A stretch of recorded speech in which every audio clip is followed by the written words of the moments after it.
Assalamualaikum warahmatullahi wabarakatuh. Apa khabar para penonton? Semoga sihat-sihat belaka. Doa saya semoga anda terus positif dan energetik di dalam membina diri. Semoga hari ini lebih baik dari semalam dan hari esok lebih baik dari hari ini, insya-Allah.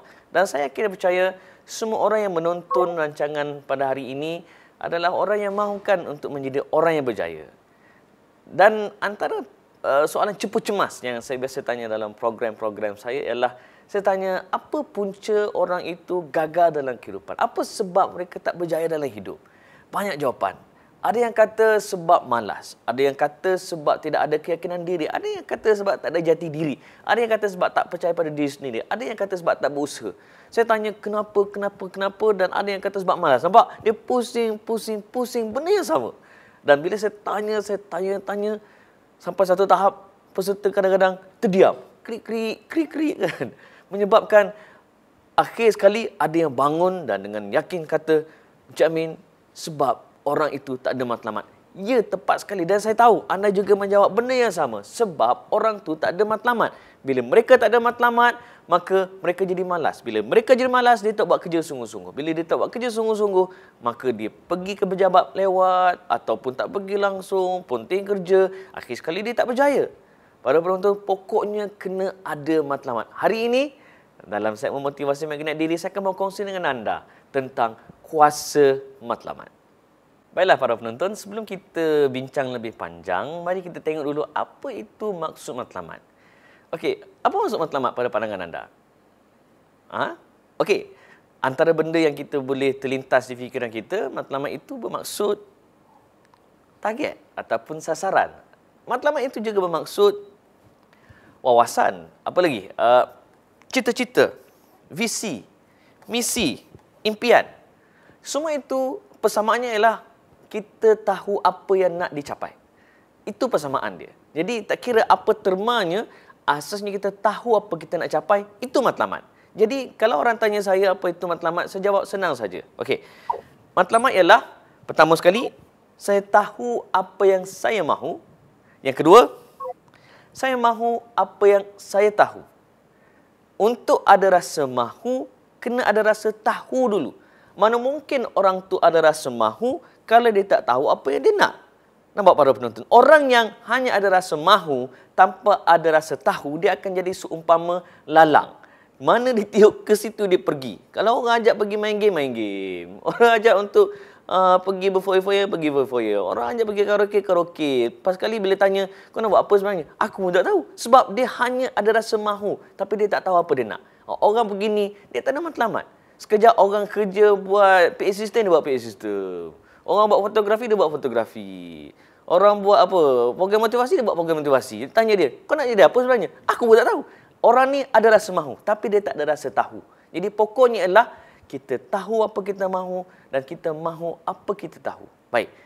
Bila kita dah tahu apa kita nak, okey, kita dah automatik ada rasa mahu. Sekarang, apa seterusnya? Baik. Saya nak padam yang tadi dulu, okey. Macam mana nak cipta rasa tahu? Asasnya ialah para penonton, pernah dengar tak kisah Angan-Angan Mak Jenin?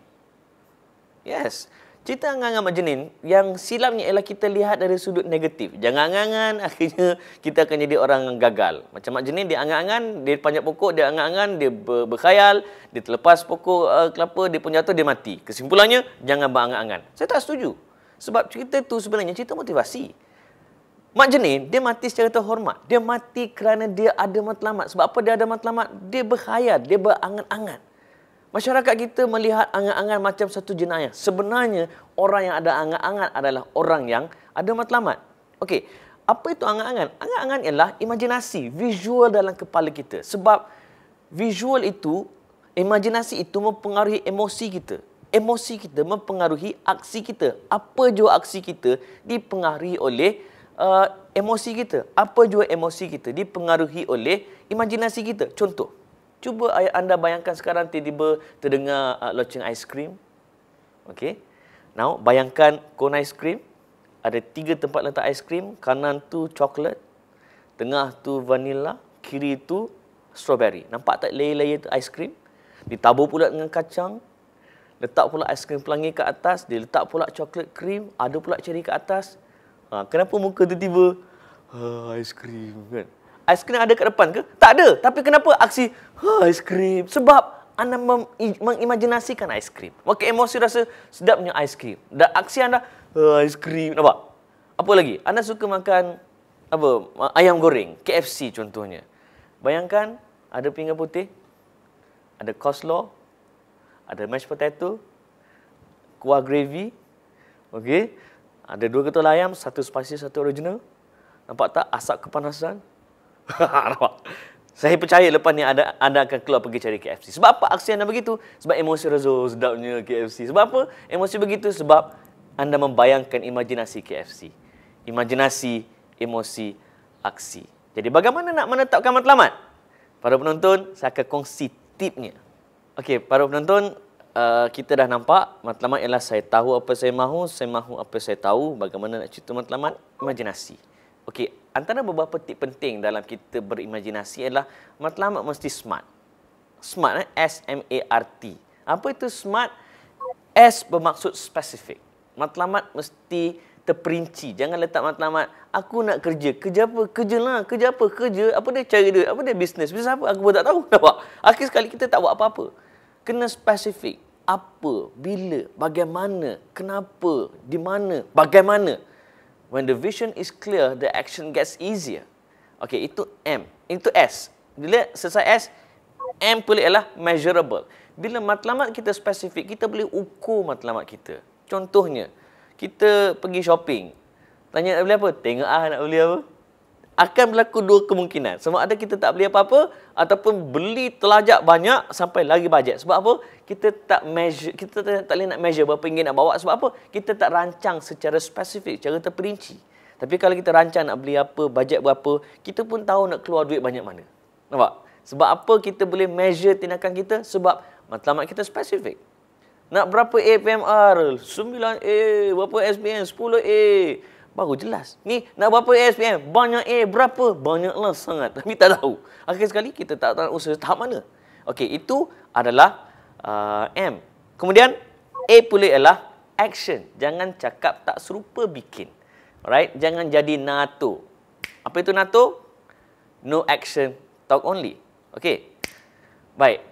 A adalah action. R pula ialah relevant. Biarlah ia dalam lingkungan yang di dalam bidang kuasa kita. Kalau kita contohnya kerja di jabatan kerajaan, kita nak menetap matlamat, tiba-tiba kita pergi tetap matlamat yang sebenarnya bidang kuasa kementerian lain. Hak ni orang Kelantan kata galau tanah orang. Kan? Nak cari rezeki tapi pergi galau tanah orang. Apa bahasa Melayunya? Membajak di tanah orang. Mana boleh? Right? Mesti membajak dalam tanah kita.